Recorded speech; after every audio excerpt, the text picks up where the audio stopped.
You are listening to Prevention is the New Cure, all things health and NHS with a political twist. With me, Dr. Helen Stokes-Lampard, and Steve Bryan MP.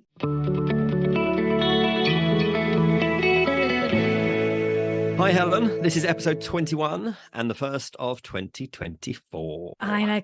Can't you believe time's flown so quickly?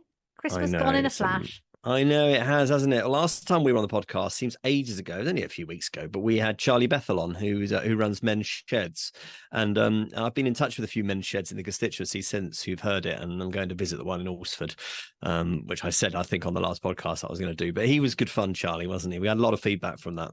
He was excellent. You know, since that episode, I had a patient in surgery who completely spontaneously and hadn't heard the podcast mentioned that despite the amazing care I'm giving him as my GP, he felt he was really turning the corner with his development and progress of some quite complicated issues he's going through because he just signed up and started going to Men's Sheds in Lichfield. And it was really heartwarming. This chap was there with his wife, and they'd both been at the end of their tether, and just seeing the difference that it was making, doing something practical. And it was that wonderful phrase, standing shoulder to shoulder with people, not sort of face to face. And I really, really was struck by that. So yeah, huge thanks to Charlie and the team for the work they do. Yeah, I was thinking actually about them over Christmas, because I guess, if you go to something like a group, a support group, or a men's shed, you probably really miss it over Christmas, don't you? Because loneliness is one of the biggest problems at Christmas for some people who don't have family. But we're very fortunate that we do. How was your Christmas? What happened? What happened to StokesLampard.com? So Stokes-Lampard had a really lovely Christmas, time with a family in Wales, and got to catch up with some dear friends that we've not seen for a few years, partly because of the pandemic.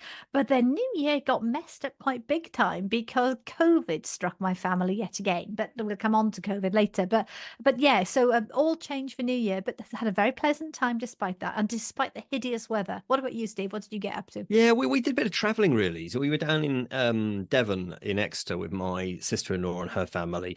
And so we did drive on Christmas Day and then drove back on Boxing Day night, which is quite a lot of driving on Christmas Day, Boxing Day. But, last year we had Christmas at home with the kids, and they said they were bored.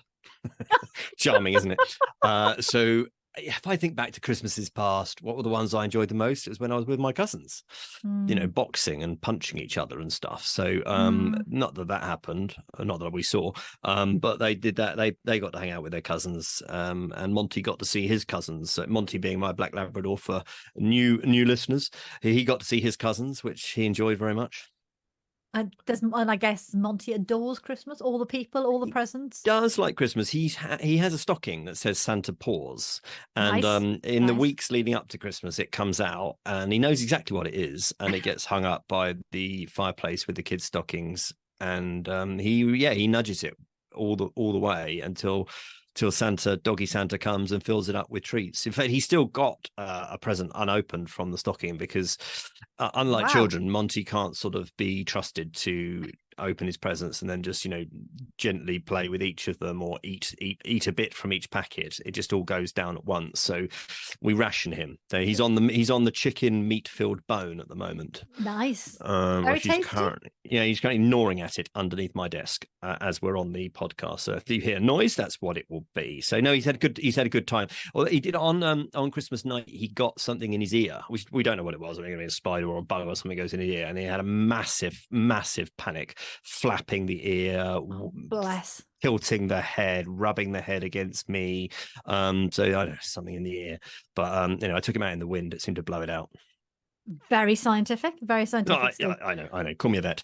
Anyway, New Year's resolutions. I rumors reach me, Helen, that you are a maker of New Year's resolutions.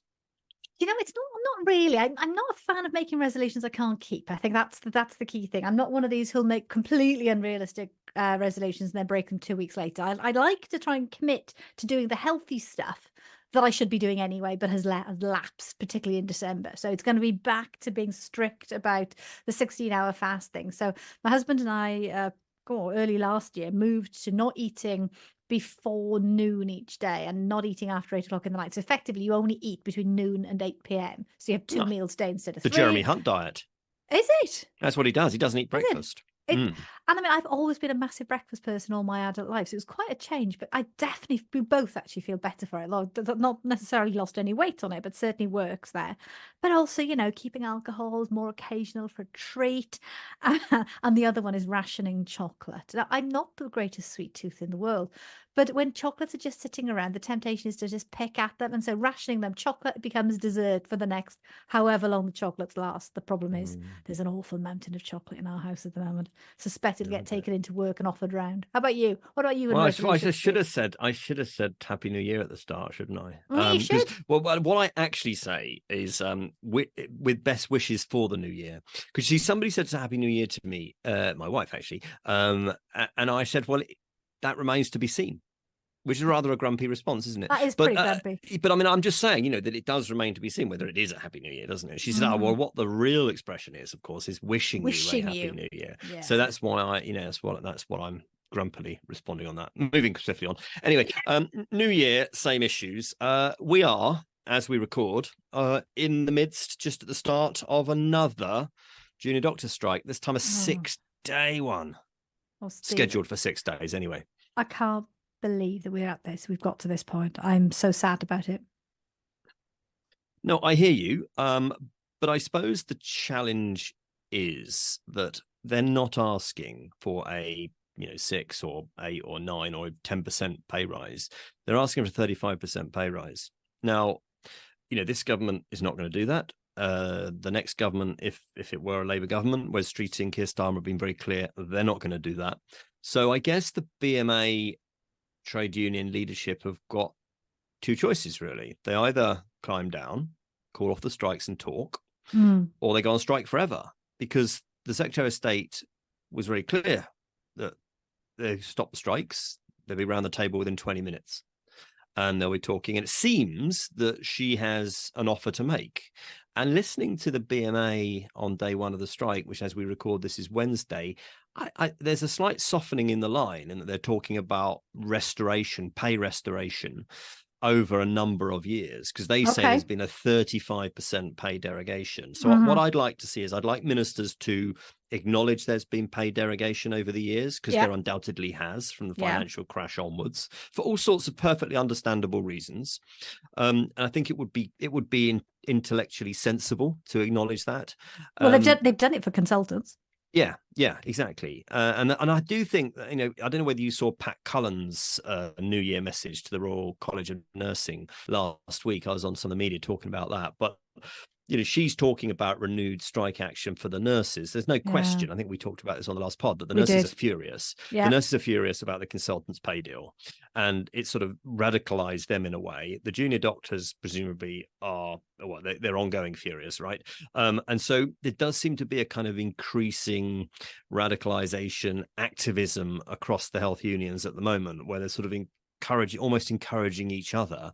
And I just think everybody just needs to take a breath, proper remaining Christmas chocolate in the mouth, and suck on that while they step back from the brink, because we don't need to have 6 days. We don't need to have 5 more days of strikes. They could stop, and they could be talking by tea time. So I hear you, and I know you've done quite a lot of media on this, and I haven't done much media on this, partly because I'm not sure what more I can say in this space. My thing is everybody has to get around the table. Everybody has to make compromises, and that's both sides, because that's what negotiation is all about. I'm interested in what you say about softening of the narrative. I hadn't picked up on that at this moment, but if that's the case, that's positive to hear. I do speak with and work alongside really amazing junior doctors all the time who are bitter and frustrated and resentful. And I think there's been the point you're making about a fervor of everyone whipping everybody else up into increasing anger and frustration is absolutely right. There's definitely a high current of emotion through all this, which is making it very hard for people to do exactly as you said, which is take a deep breath, step back, and think about how rationally we can come to resolution here. I guess my fear is that all this is going to drag on out to sort of general election time. So for the reasons you've just outlined, that this will drag on in some bitter form of, applying for new mandates for strike action, more strikes, more disruption, more pain for the NHS, more pain for the public, more pain for all the individuals involved on all sides. And then we'll get a new government in whatever way, shape, or form we have. And they're going to come in and they won't need to appease any one political body. They'll be in with a new mandate. They'll do what they do. And that's going to be a lot. There's always be this massive expectation on a new government, which will become a crushing disappointment because they're not going to be able to deliver if there's no additional money. And I think that's my worry, is that this discontent will rumble on. So if we could get this nailed down now and go for some sort of multi-year settlement that makes logical sense, that absolutely acknowledges the pain, the suffering, and the degradation in pay that's happened, but that is workable. That just feels like the Yeah, I think pragmatic. that's right. Because, I mean, look, nobody in Whitehall terms expects Keir Starmer, if he were to become Prime Minister later on this year, to have lots of money to play with and to be able to dramatically increase the NHS budget. That is just absolutely not the reality. So you're right, there would be renewed disappointment there. And in a way, it's harder to be a Labour Health Secretary than it is to be a Tory one, because people expect a Labour Health Secretary to lavish it with funds. And if you listen to people who were around the early Blair Brown government, they will say that one of the mistakes they made was they lavished the NHS with new money, and a lot of it just went on, for consultants at the time, pretty expanded pay deals. And I think that's probably fed some expectation that would continue. And of course it didn't, latterly in the Blair Brown government and into the coalition. The thing that worries me is that, look, I mean, the broader arguments about NHS, how it's funded, the mix between secondary care and primary care, that's all for elected politicians. That's for us guys, right? That's not for doctors in training, whatever you call them. It's not for them, and it's certainly not an argument to be had out there on the picket line. That's for us. What worries me is that the day job is in jeopardy while all this is going on. So, just take the local health trust that I represent here in Mid-Hampshire. They're part of the new hospitals program. Supposed to be, it's a big consultation just launched just before Christmas about the new hospital that's supposed to be being built between Winchester and Basingstoke. Lots of very serious questions that need to be answered about the future of mix of acute services. Do you think they're thinking about that today? No way, because they've got a major strike on their hands. That said, and junior doctors would want me to say this, and I'm sure you know this to be true as well, not all junior doctors are on strike. Oh, no. And in fact, there are some trusts where it's barely 50% are out. So they're not all on strike. And that was the same with the nurses. So I think it's worth saying that. Yeah.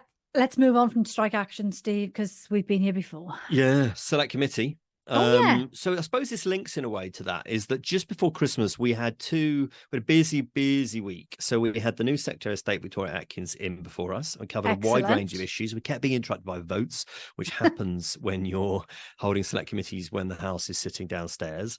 But we covered a lot of issues, from prevention staff to cancer, and of course the industrial dispute, and that got quite a lot of coverage, with her saying, my door is open, we need to stop the strikes and talk. Okay. Yeah. Later on that week, on the last day of term, on the Wednesday, the last day of term, we had, on the 19th, we had Prime Minister in before Liaison Committee, which is when all the chairs of all the select committees get together, and a certain number of us ask questions of the Prime Minister. Yeah. And it's quite high profile.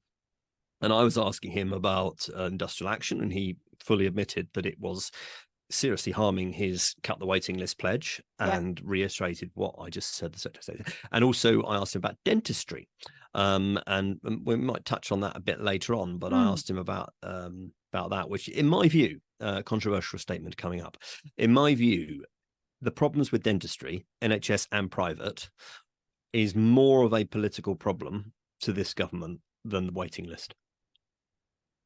That is interesting, controversial. I'm sure it's massive for constituency MPs. I'm sure your mailbags are absolutely full of it.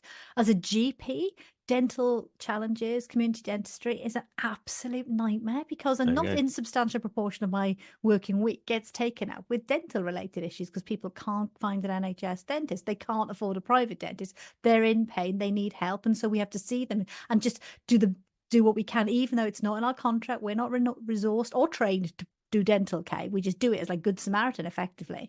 And that worries me a lot. Well, the reason I raised it with the Prime Minister is because the Nuffield Trust had brought out a report that day on the 19th of December, and you find it online, which said that NHS dentistry is under its biggest crisis since the NHS was formed. Yeah, And I think I would do it. And it was an interesting test question for you here. As a GP, in your caseload, do you hear more about I'm stuck on the waiting list, or do you hear more about dentistry problems?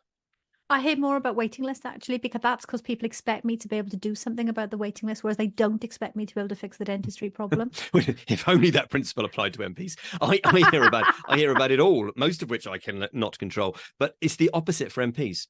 So if you asked every MP, how much of your caseload is coming in, people saying, I can't get that urology appointment or that orthopedic procedure that I need doing, you wouldn't find every MP. We all get it occasionally. If you ask every MP who's got a problem with people looking for an NHS dentist, every single hand would go up. Every single hand going up. And the reason for that is that I think there's a lot of dirty data in the NHS waiting list. So there's a lot of people who are no longer on it. I'm on it twice or three times. Exactly. So when they say there are 7.4 million people on the NHS waiting list, no, there's not. There's 7.4 million things waiting on the waiting list. And it could, you could be waiting for half a dozen things, but you'll appear each time. So I suspect that, and also the other thing finally is that it's clustered. So it's worse in the east of England than it is in the southeast of England. And so that's why I think that we hear different stories through our mailbags. Yeah, no, I can well believe that. Certainly in my area in the Midlands, neurology is one of the absolute nightmares. I mean, a couple of years waiting time for neurology appointments, but then other things, our imaging in my locality is actually pretty good and pretty quick. So you're right, hugely variable. But I've certainly got many patients who are waiting for many things, waiting to see 3 different specialists and one's operation, So yeah, it's a complex, messy thing. As ever, proves the point, doesn't it, that it's not a national health service, is it? It's lots of different health services, isn't it? Yeah. And it's a 4-nation challenge. We talk quite a lot bit about NHS England, but I mean the dental challenge is right across the 4 nations of the UK, and bad everywhere. Just family members struggling to stick with, be able to kept on the lists of NHS dentists, clinging on by their fingernails. But in my own area, the NHS dentists closing at a rate of knots, and colleagues frantically trying to find other dentists they can register with. Anyway, we'll come back to dentistry again.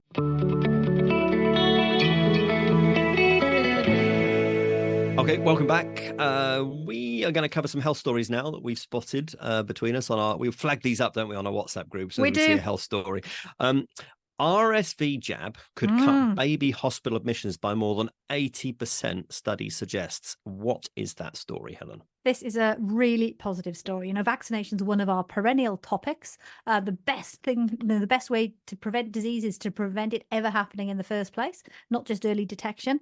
And because, primary prevention, the ultimate primary prevention is vaccination. So there is a new product, actually a monoclonal antibody treatment. So not a more traditional type of vaccination, which takes a bit of disease and inoculates you with it. This is actually an antibody that you inject into young children to prevent them get this horrible infection called respiratory syncytial virus. So RSV commonly causes waves of infection in the winter months and can lead to really serious, nasty lung problems. Did any of your children ever have RSV, Steve? No, thank God. But I've certainly been into my hospital trust and other hospital trusts at winter time, and they've been dealing with a lot of said cases. Yeah, you get waves of it, and we see it in the surgery all the time. Now, obviously, the vast majority of children don't need hospital care, but a lot of them pitch up to GP surgeries, and it's really nasty. A sort of dry cough, high fever,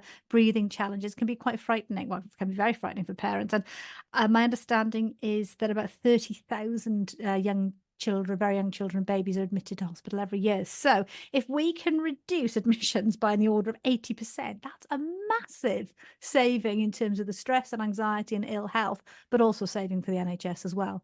But of course, it's going to be the logistics of getting it through all the regulatory hurdles and so on to get it happened. Yeah, well, I mean, now what has to happen is that there needs to be a price negotiated by the government for the NHS, and obviously that will go through the usual processes.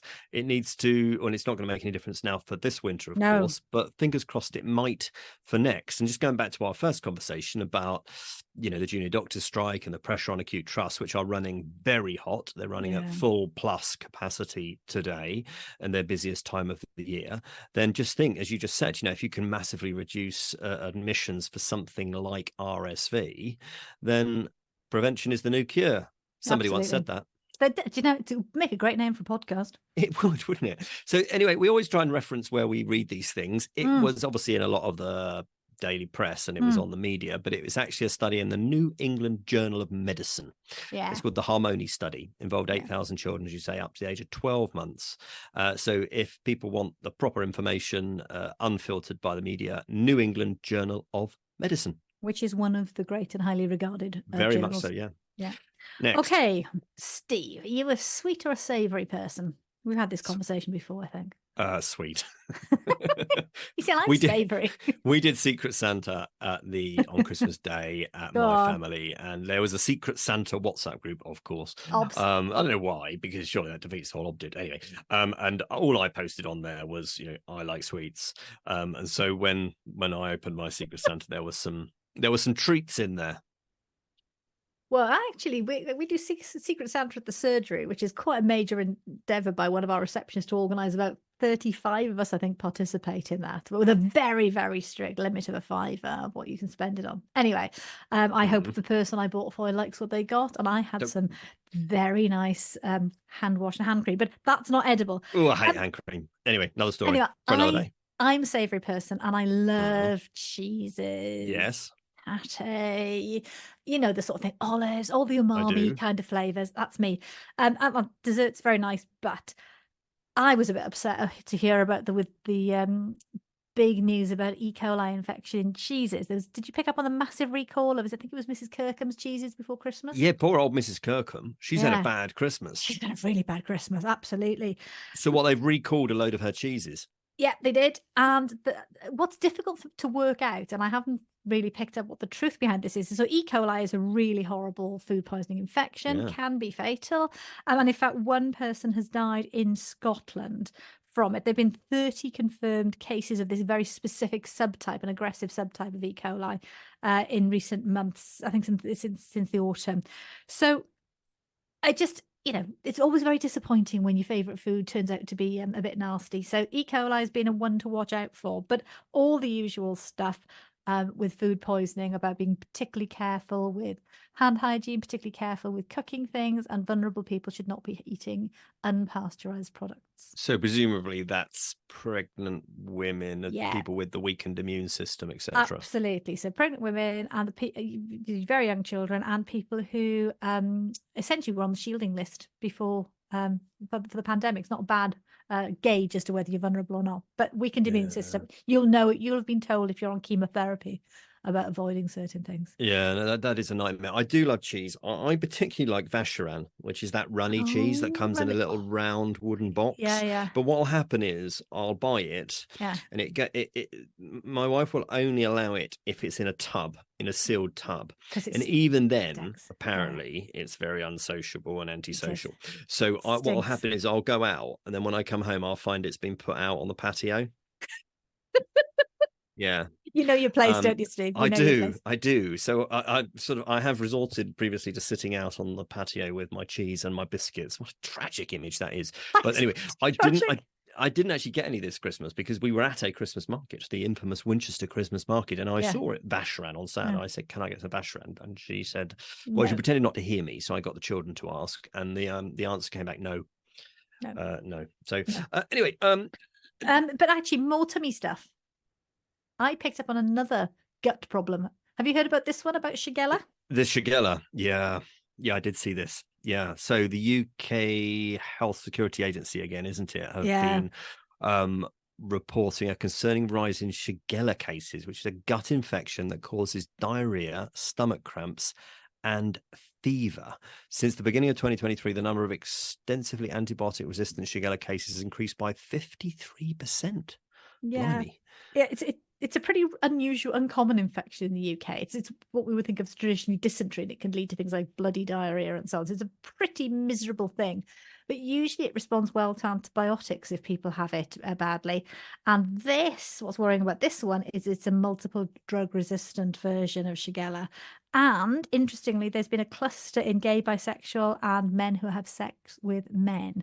So it implies they're sort of passing it on to one another. So yeah, one to watch. And just a reminder, I guess, on the prevention angle about hand washing, be particularly careful. If you have got any diarrheal illness, as well as any vomiting illness, then absolutely to avoid sexual intercourse and close sexual contact with people for at least a week afterwards to minimize the chance of passing infection on. We talk about hand washing and staying away from schools and workplaces, but actually close intimate contact for even longer than that 48-hour window. Yeah, and I think the agency would, the Health Security Agency would say, obviously abstain from sexual contact, but also, avoid spas, swimming, jacuzzis, hot tubs, sharing your towels, until a week or so after symptoms have gone away. Because this is one of those nasties, isn't it? And well done for you for raising it. Anyway, let's have a quick breather, and then we'll come back and talk about cancer, which we often do.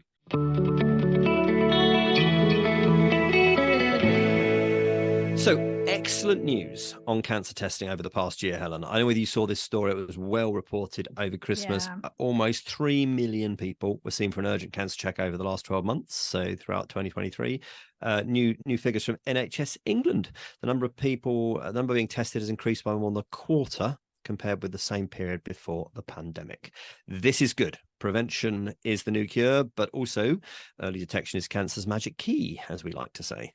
Yeah, no, this was one of those that was put out right over the Christmas. I think it was actually New Year's Day, wasn't it, or New Year's Eve that this story came out. Really positive, constructive stuff about cancer testing, which I think nobody's going to argue this is with this.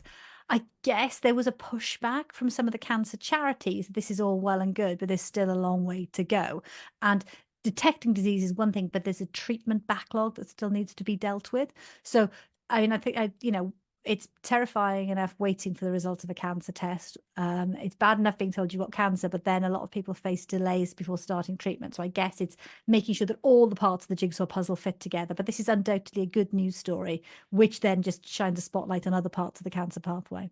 And I think what the government would say, he says, with his former hat on, is that these new community diagnostic centres, which we sort of talked about when I was at DH, and the policy has been winding its way to opening them, and they sort of did open in mid-year 2021, are really, really good. Do you as a GP, you interact with the community diagnostic centre in your area? No, we don't, because they bypass the GP surgery generally. If people are being called with them, we don't have access in my patch to send people to them. But I'm lucky; I've got a fantastic community, sort of what we used to call a cottage hospital, a community hospital, only a couple of 100 yards from the surgery that has got diagnostic capability. So I can refer my patients for a chest X-ray just yards from the surgery. I used to be able to send them straight there as a walk-in. We had those rights. That's all been lost in recent years. Yeah, we need to get back to that. Oh, we so do. I remember when I was cancer minister visiting one of the hospitals in Oxford, and that was it was there as an extra tool in the box for UGPs, because instead of sending someone for one test and then waiting for that to come back and then the next one and having lots of different multi-channel referrals going on, you could refer to the CDC, the Community Diagnostic Centre, and it would be sort of a rapid process where while you're there you can have various tests that your GP's decided you need to have. We need to we might ask some questions on that on the select committee. I think that'd be really positive, because it allows GPs to function at a higher level when you've got access to rapid diagnostics. When you've got slow diagnostics, you're more likely to have to send patients to A&E or involve secondary care when there's urgency about what's going on. I can't wait 3 weeks to find out if my patient's got pneumonia. I can probably wait 24, 36 hours for a local community hospital to give us a quick answer. So, anyway, all for discussion. It's good. It's good to see that. I mean, Callie Palmer, who we've had on the podcast, who's the National Cancer Director, and loads of different things going on to help us detect. I mean, the cervical cancer screening that she talked about when she came on with us, the blood in pee cancer warnings. Did you know that? Well, you wouldn't know this, but they are now appearing on what they call urinal mats, which is a horrible thing that sits in the bottom of men's urinals, and you sort of you might aim. You might it's just a target. It's a target to hit. In fact, we could have them domestically, almost like I could hear my daughter and wife saying that. But what they do is they sit in the bottom of the urinals, and they just, it's usually coloured mats with nothing written on them, but they now have blood in pee warnings on them, which in lots of public toilets, which I think is a really good idea. What, doctor, is one looking for if you presented with blood in pee? I know what blood in poo would mean. What would pee mean? So blood in pee can mean that there's a cancer somewhere along the urinary tract. So whether there can be, a bladder cancer. So that's the one thing. It can be a sign of infection. So water infections can present, but also it can be a sign of stones in the tract. Now, mostly kidney stones are excruciatingly painful, but they can present with blood. So I think it's fair to say blood in your urine is not usually a good thing. So, I mean, it can be simple things like soreness and skin splits and so on, but you need to be tested. I mean, if you haven't obviously got a urine infection, which is being otherwise treated, and you've got blood in your urine, we want to know about it. It needs to be checked out. Right. Okay. Well, Parliament returns next week, and it's going to be election year, and we know that now because the Prime Minister has said that the election could have been on the 28th of January 2025, when I will be 41, which may give you a clue as to what horrible event is coming up for me in the next few weeks. But we know that 24 is going to be election year. We don't know whether it's going to be in the spring or in late spring or in the autumn or in the early winter. But we know it's going to be this year. So obviously the Select Committee is cracking on. We're not privy to the election date, so we just crack on with the work we're doing. And so we've got our big inquiries, which we talk about men's health quite a bit. We're going to do some more on men's health on the podcast. Obviously the pharmacy inquiry continues, as does our deliberations to try and produce our report on assisted dying. And when we have news on that, and I'm not in contempt of Parliament by giving you more, I will tell you more, and we maybe discuss that a bit more. And our prevention inquiry, which obviously is the bread and butter for this podcast, that cracks on. And we're going to be doing the addictions next on that. So good. Smoking, alcohol, drugs, and we're also turning our Gambling? attention to and gambling. Yeah. And we're going to be then we're going to be doing sexual health.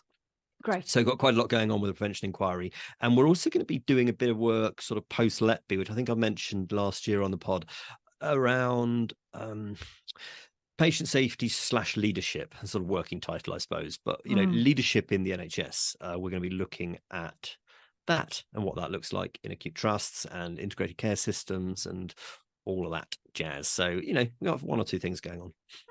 You won't be bored. You definitely won't be bored. We definitely won't be bored. No.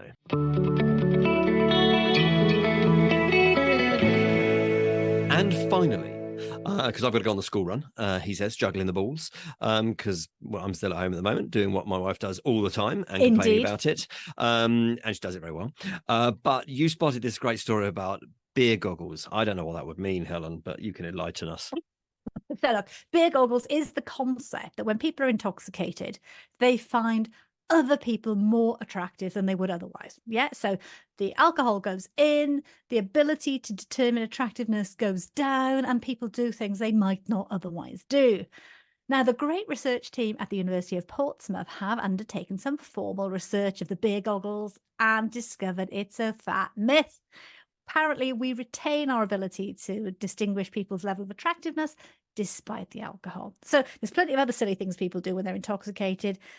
But I just thought that was quite an amusing little one. Well, presumably because alcohol lowers your inhibitions, then that makes you more confident. And that's where that myth gets some mileage from. Confident. People often smile and laugh a lot more, and there's nothing more attractive than a great big smile, although I'm reliably in right? Apparently so. Most attractive thing somebody can wear is a big smile. So being grumpy about New Year would not be a good one. It's not an attractive feature, Steve. Not a good feature. Okay.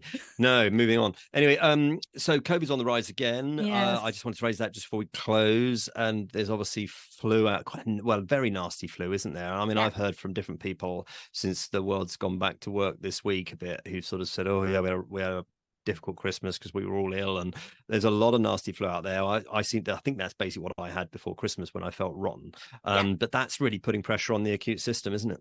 It is. I mean, it's and always busy. Yeah, it's about the busiest time of year for the NHS. First week, 2 weeks in January is always incredibly busy. Respiratory viruses at their peak. We've had loads of social mixing over Christmas. So yeah, every environment you talk to people, high levels of sickness at the moment because people are genuinely sick. So everybody do the bit we can. We seem to have forgotten the lessons from the pandemic. We've forgotten the mask wearing when we're sick ourselves.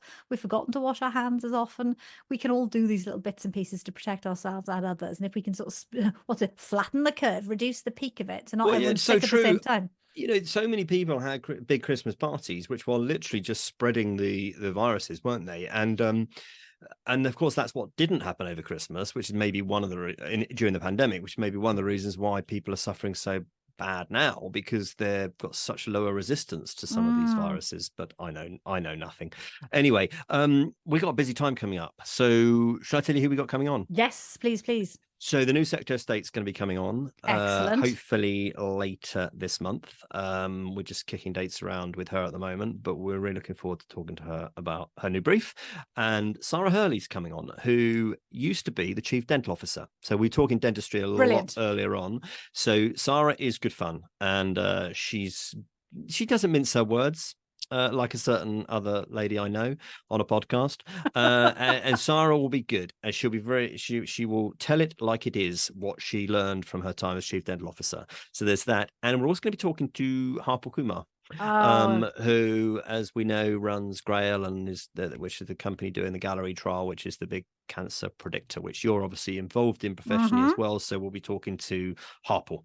That's a fantastic lineup to start the year. Thank you. Looking forward to it. It'll be ace. Okay, right. School run beckons.